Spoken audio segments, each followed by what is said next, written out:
사회적 거리 두기 단계가 앞으로 어떻게 진행될지 한 치 앞도 알 수 없는 그런 상황입니다. 너무나 안타까운 상황이 이어지고 있습니다. 방역 당국은 이번 주가 분수령이 될 것으로 보고 있습니다. 온 국민이 협력해서 위기의 순간을 잘 극복하길 기원합니다. 요즘 제일 걱정스러운 것이 있습니다. 일상에서 희망적인 이야기가 사라졌다는 것입니다. 그냥 하는 희망의 말은 있어요. 그런데 희망에 대한 구체적인 이야기는 오가지 않는다는 것이죠. 사람들이 예상하지 못하는 일을 자꾸 겪다 보니까 대부분 비관적이 되었습니다. 희망의 시계가 아예 멈춰버린 것 같습니다. 희망이 사라진 일상, 웃을 일도 줄어들고 행복감도 낮아지고 있습니다. 사람이 환경에 영향을 받지 않을 수는 없겠지만 코로나 바이러스는 우리의 삶에 너무나 큰 심각한 영향을 주고 있습니다. 생각해 보면 코로나 이전에도 우리는 수시로 변하는 환경에 영향을 받으며 흔들려 왔습니다. 예상하지 못한 위기를 겪을 때마다 우리는 인생의 방향을 잃곤 했습니다. 수시로 바뀌는 세상과 불쑥 찾아오는 인생의 위기에도 우리가 길을 잃지 않고 하루하루 구체적인 희망의 일을 이루어가면서 기쁨으로 살아갈 수 있는 길은 없을까라고 누가 묻는다면 오늘 본문은 분명한 답을 전하고 있습니다. 아람의 군대 장관인 나아만이라고 하는 사람에게 인생의 위기가 찾아왔습니다. 나병에 걸린 것입니다. 우리가 잘 아는 몸이 썩는 문둥병입니다.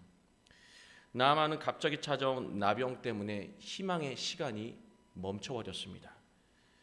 그러나 이스라엘 출신의 어린 여종에게서 희망의 이야기를 듣게 됩니다.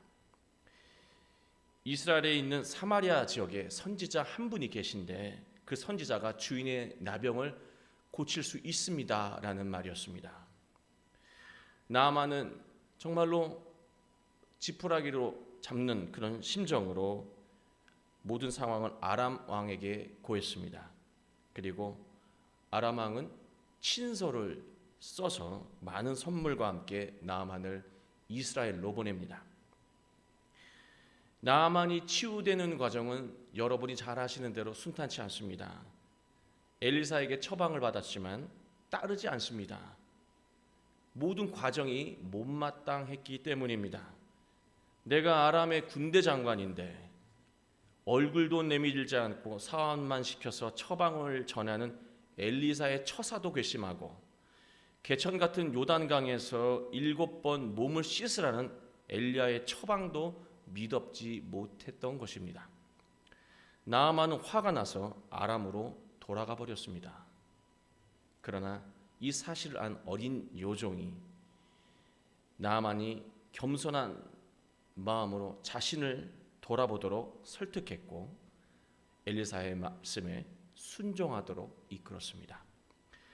나아만은 순종의 믿음으로 요단강에서 7번 몸을 씻고 완전히 치유됩니다.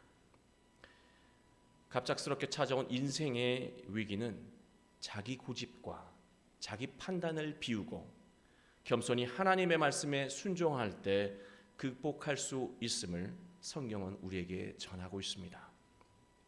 완치된 나아만은 엘리사를 한 번도 만나보지 않은 채로 조국으로 돌아갈 수가 없었습니다. 그래서 나아만은 엘리사에게 찾아가 그렇게 안부도 또 감사도 전하면서 이런 고백을 하게 됩니다. 오직 세상의 신은 하나님 한 분뿐, 여호와 한 분뿐이라고 고백하고 인정합니다. 그리고 나아만은 엘리사에게 너무나 감사하기 때문에 귀한 예물을 전합니다. 15절 나아만이 드리려고 했던 이 예물이라고 하는 단어는 베라카라고 하는 히브리어인데요. 이 베라카는 예물이란 뜻도 있지만 숭배라고 하는 단어입니다. 다시 말해서 신께 경배할 때 드리는 어떤 물건들이 될 것입니다. 아직 신앙이 미숙했던 나아만은 엘리사를 하나님처럼 여긴 것입니다. 그래서 엘리사를 경배하듯이 예물을 드리고 싶었던 것입니다. 이러한 나아만의 뜻을 알아차린 엘리사는 내가 섬기는 여호와께서 살아계심을 두고 맹세하노니 내가 그 앞에서 받지 아니하리라. 경배의 대상은 오직 하나님 한 분뿐이라고 하는 것을 엘리사는 분명히 한 것입니다. 엘리사는 엄청난 재물 앞에서 조금도 흔들리지 않는 모습을 보이고 있습니다. 그 이유는 엘리사는 항상 하나님이 살아 계셔서 자신을 보고 있음을 알았기 때문입니다. 다르게 말하면 엘리사는 늘 자신이 하나님 앞에 서 있는 존재인 것을 기억하며 살았다라고 하는 것입니다. 그렇기 때문에 엘리사는 어떤 환경에도 삶이 흐트러지지 않았던 것입니다. 우리의 삶이 주변 환경의 영향을 받고 무너지는 까닭이 있습니다. 하나님이 살아서 우리를 지켜보고 계시다는 것을 우리가 까맣게 잊고 살기 때문입니다. 엘리사에게 신앙의 중요한 원리를 배운 나아만은 감동적인 요청을 합니다. 17절 말씀을 보시면 나아만이 어떤 감동적인 요청을 하는지 나와 있습니다. 제가 읽어드리겠습니다. 나아만이 이르되 그러면 청하건대 노새 2마리의 흙을 당신의 종에게, 자신을 의미하는 것이죠, 당신의 종에게 주소서. 여러분, 아람의 군대 장관입니다. 그리고 흙입니다.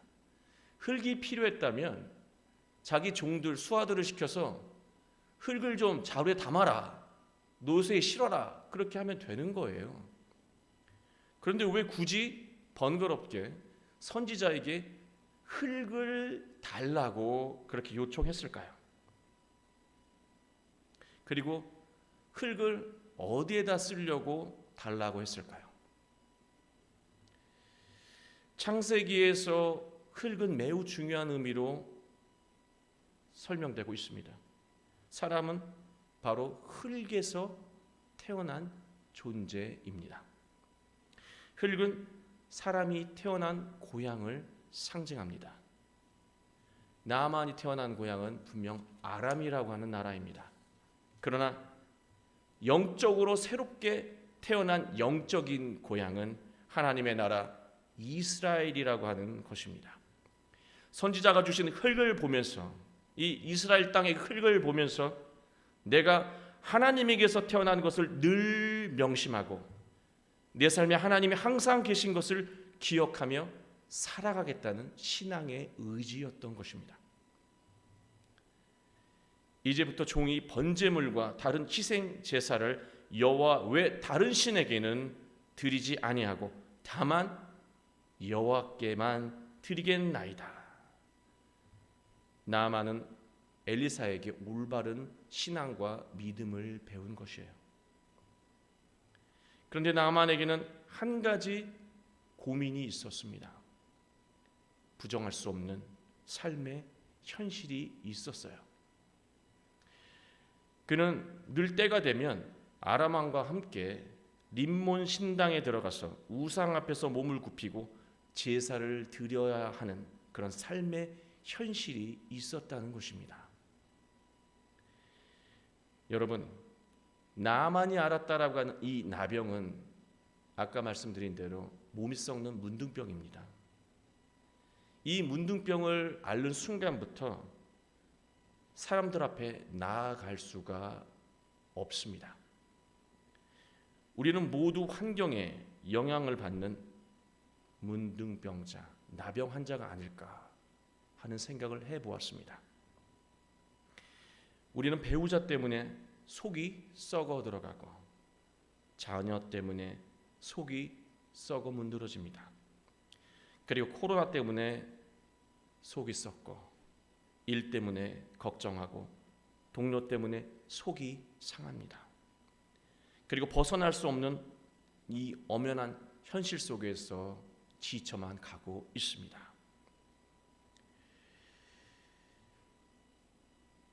이러한 상황 속에서 우리가 영적인 나병을 앓게 되면 그 누구에게도 속 시원하게 말하지 못하고 속으로만 끙끙 앓게 되는 것이죠. 꼭 나병 환자처럼 우리는 벗어날 수 없는 현실에 의해 영적인 나병을 앓고 살아가고 있는 것입니다.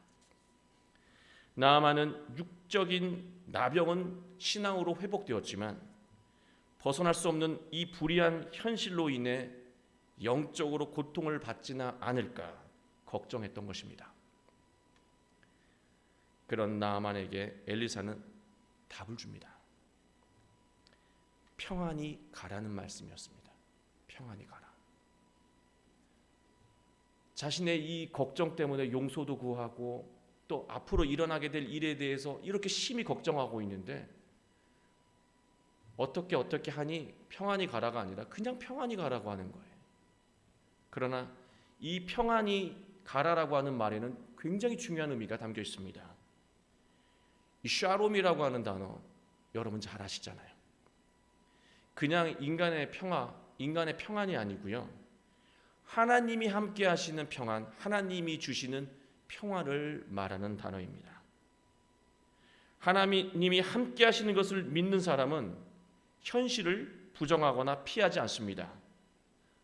현실을 있는 그대로 받아들이고 매 순간 하나님이 주시는 말씀에 순종하며 살아갑니다. 그래서 미래에 대한 걱정 그리고 벗어날 수 없는 현실에 대해 걱정하는 나아만에게 엘리사의 답은 미래 앞날을 걱정하지 마라. 하나님이 항상 너와 함께 하시니 중요한 순간마다 말씀을 주실 것이고 말씀을 주실 때마다 네가 순종한다면 걱정할 것이 없다. 그러니 하나님을 믿고 평안히 살라는 말씀이었습니다. 우리가 지금 하나님이 살아서 나와 함께 하신다는 것을 믿는다면 우리는 어떤 환경에 놓이더라도 기쁨과 행복 그리고 평안의 열매를 맺을 수 있습니다. 누구보다 복을 누리며 살아갈 수 있는 좋은 환경에서 인생을 망친 사람도 등장합니다.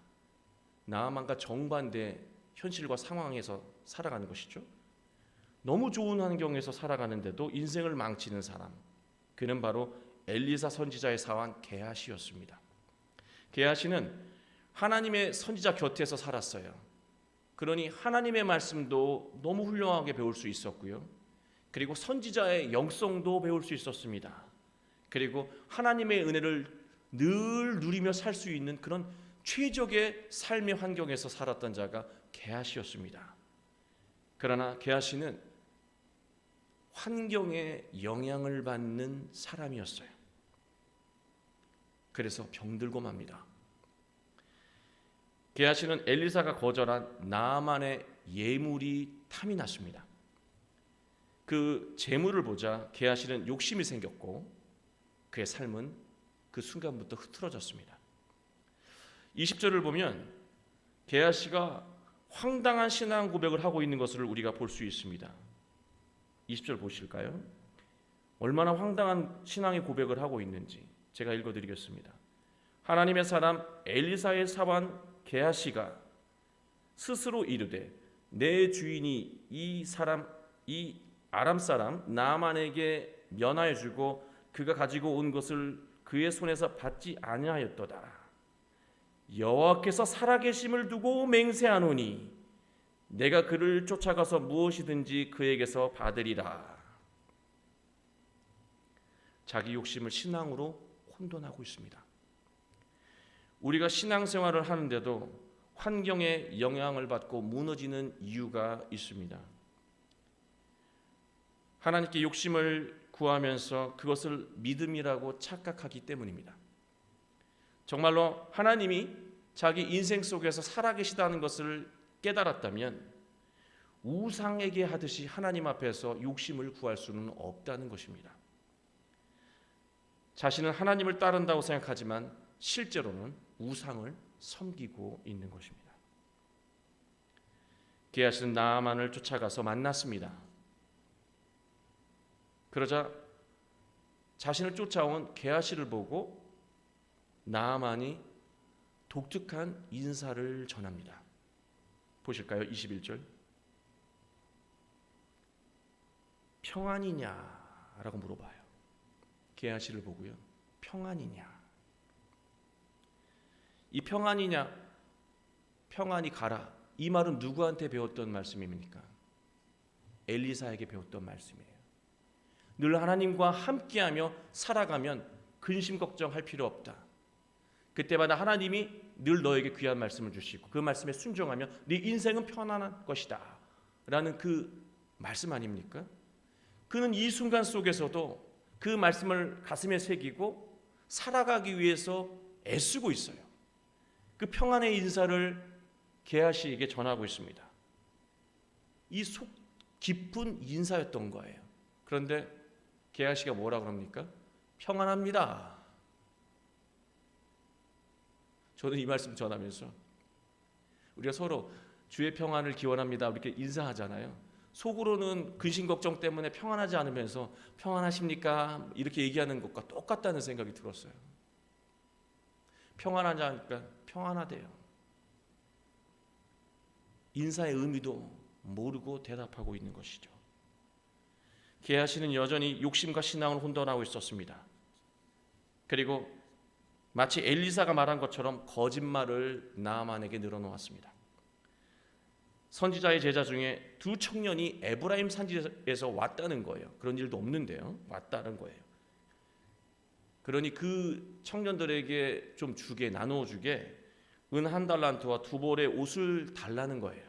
그렇게 엘리사 선지자가 당신에게 부탁했다고 거짓말을 합니다. 게하시는 이 모든 일이 자기가 받으려고 하는 게 아니라 다른 사람 때문이라고 그렇게 이야기를 하고 있어요. 저는 이 게하시의 이 거짓말 속에서 단순히 거짓말은 나쁘다 넘어갈 일이 아니고요. 게하시의 삶의 자세를 보면서 너무나 우리와 닮았다라고 하는 생각을 가졌어요. 자신이 불의를 저지르는 것이 누군가를 위한 어쩔 수 없는 일이었다고 거짓말을 하는 것. 우리의 기도의 내용을 한번 우리가 스스로 돌아보시기 바랍니다. 겉으로는 남편을 위해서 기도하고 말로는 아내를 위해서 기도하지만 정작 자세히 보면 세상 속에서 속상한 마음으로 살아가는 남편, 절망 속에서 늘 낙심하며 살아가는 아내에 대한 배려가 없고요. 다 자기를 위한 기도예요. 자녀를 위해 기도한다고 하지만 자녀의 인생에는 관심이 없습니다. 오직 자기 체면과 안위를 위한 기도입니다. 게하시하고 똑같아요. 남 때문에 내가 이렇게 달라고 하는 거지 저 때문이 아니라는 거예요.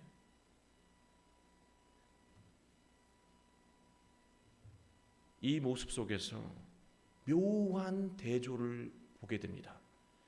나아만이 무엇을 걱정했습니까? 림몬 신당에서 우상에게 절하는 것을 걱정했는데 오히려 하나님과 함께 살아갔던 게하시는 림몬 신당에서 우상에게 적극적으로 절을 하는 사람의 인생을 살아가고 있다는 것입니다. 나아만은 항상 하나님을 기억하게 흙을 달라고 요구했는데 게하시는 재물을 달라고 거짓말을 하고 있습니다. 우리가 하나님이 살아계셔서 지금 우리를 보고 계시다는 것을 분명하게 느낀다면 우리는 어떤 환경 속에서도 흔들리지 않고 평안의 열매를 맺을 수 있지만 우리가 자신을 보고 계신 하나님을 까맣게 잊고 살아간다면 아무리 좋은 환경이 우리 삶 가운데 주어져도 우리는 인생을 망칠 수밖에 없다는 것을 성경은 말하고 있습니다. 지금 하나님이 우리를 보고 계시다는 거예요. 지금 우리의 인생은 하나님 앞에 서 있다라고 하는 거예요. 그것을 기억해야 한다고 성경은 말하고 있습니다. 게하시가 거처에 돌아와 예물을 숨기고 난 후에 엘리사 앞에 섰습니다. 엘리사는 무서운 질문을 합니다. 25절 볼까요? 얼마나 무서운 질문을 하는지 제가 읽어드리겠습니다. 게하시야, 네가 어디서 오느냐? 저는 이 말씀을 보면서 너 지금 너 어디서 오는지 나 다 알아. 말하지 않아도 다 알아. 뭐 이런 질문처럼, 떠보는 질문처럼 생각을 했어요. 그러나 이 질문의 원어를 묵상해 보면 완전히 다른 의미인 것을 알게 됩니다. 이 히브리 원어를 보면 아인 아나라고 하는 단어로 되어 있습니다. 아인 아나. 아인이라고 하는 것은 어디에서부터, 그리고 아인 어디로, 그게 전부 질문 다예요. 어디에서부터 어디로, 그게 질문의 다예요.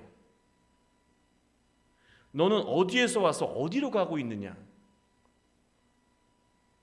그 중요한 삶의 질문을 던진 거예요. 나아만은 흙을 가져가면서 자신이 하나님에게서 태어나 하나님의 뜻을 향해 나아가는 삶을 살아야 되는 존재인 것을 고백했던 사람이었습니다. 그러나 게하시는 모든 삶이 욕심에서 시작해서 죽음을 향해 나아가고 있었습니다. 삶의 시작이 욕심에서 시작하고 욕심에서 오고, 어디로 가냐면 그 욕심에 의해서 죽음의 벼랑으로 달려가고 있는 거예요. 너 어디에서 와서 어디로 가고 있는 거냐? 그랬더니 게하시는요, 아무데도 가지 않았다. 모른다는 거예요. 무슨 질문을 던지는지도 몰라요. 26절 이런 말씀을 합니다. 한 사람이 수레에 내려, 그 한 사람이라고 하는 건 나아만이겠죠. 너를 맞이할 때 내 마음이 함께 가지 아니하였느냐. 주석서를 찾아보니까 주석가들도 혼란을 겪습니다. 이 무슨 뜻일까? 이 관심법인가? 이 궁예가 말한 것처럼 내 마음이 다 따라다니면서 다 봐, 이런 관심법일까? 아닙니다. 내 마음이 함께 가지 아니하였느냐. 여러분, 이 말씀은요, 나만이 게하시를 봤을 때 했던 인사가 무엇입니까? 평안이냐. 그 말은 엘리사에게 배운 말씀 아닙니까? 그 하나님의 말씀 아닙니까? 그 말씀 너 들었지 않냐는 거예요. 이방인인 그도 그런 고백으로 살아가고 있는데 지금 네의 삶을 돌아보라고 하는 거예요.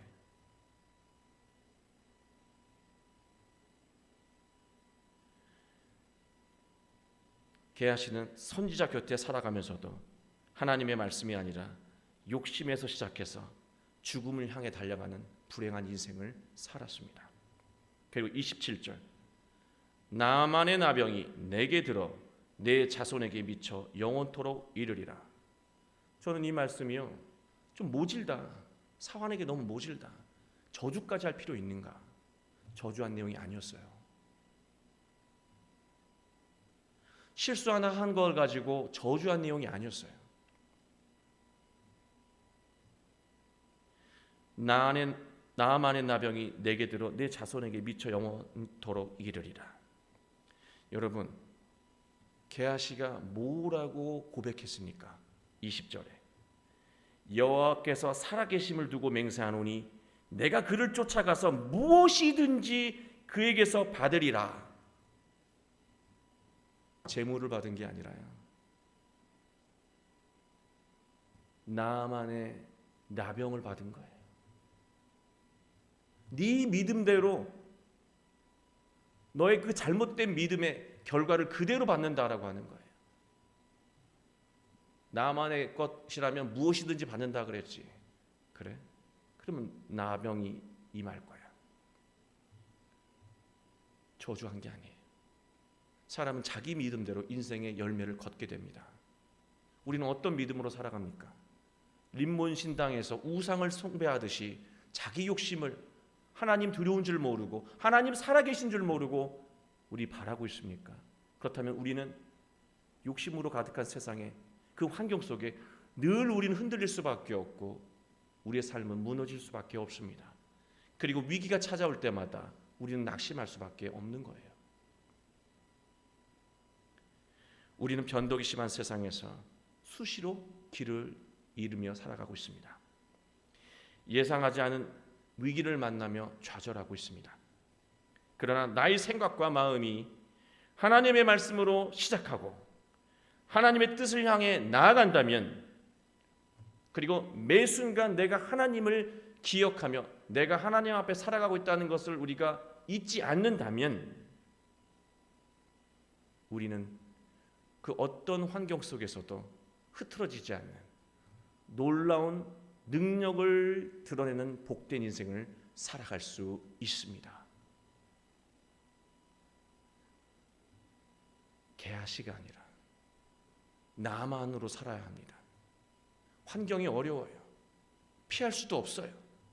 그러나 늘 나와 함께하는 하나님, 나를 가장 선한 길로 인도하시는 하나님이 지금도 나와 함께하시고 나의 앞길을 예비하시고, 내가 내 뜻과 다르다고 거역하는 것이 아니라 하나님의 말씀을 믿고 순종하며 살아간다면, 우리의 인생 속에 속이 썩어 문드러지는 그런 병들, 속이 썩어 문드러지는 그런 상황들, 그 모든 상황에서 우리는 치유함을 얻을 수 있고 하나님의 능력으로 복된 인생을 살아갈 수 있습니다.